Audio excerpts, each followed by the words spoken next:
سره مڼه کې شنه کوم یوه یې د شکر په مخنیوي کې زیاته ګټوره ده.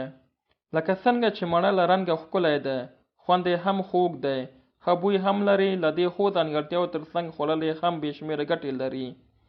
ویل کېږي د ورځې لخوا یوه مڼه وخورئ، له ډاکټره ځان لرې وساتئ. دا یوه داسې میوه ده چې په ژمی او اوړي دواړو موسمونو کې موندل کېږي. د هر ځای او هر موسم سره مختلف رنګونه لري او په نړۍ کې د ډېرو کرنیزو او مصرف شوو میوو په سر کې راځي. یو شمېر روغتیایي ګټې لري. په مڼه کې انرژي، پروټین، یو شمېر ویټامینونه، کلسیم او اوسپنه موندل کېږي چې د روغتیا غوره کولو او د ناروغۍ په له منځه وړلو کې ګټورې ثابتېږي.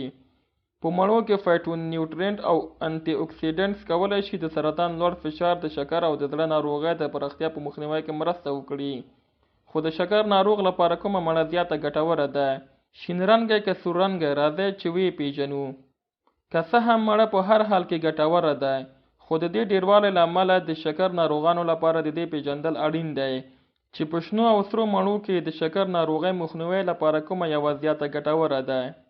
شین رنګی مڼه چې په عام ډول ورته کچه یعنې شنه مڼه هم ویل کېږي، چې پکې د شکر اندازه د سرې مڼې په پرتله کمه وي. یوه متوسطه ډوله شنه مڼه کې 12 ګرامه او په همدومره اندازه سره مڼه کې 23 ګرامه شکر موندل کېږي.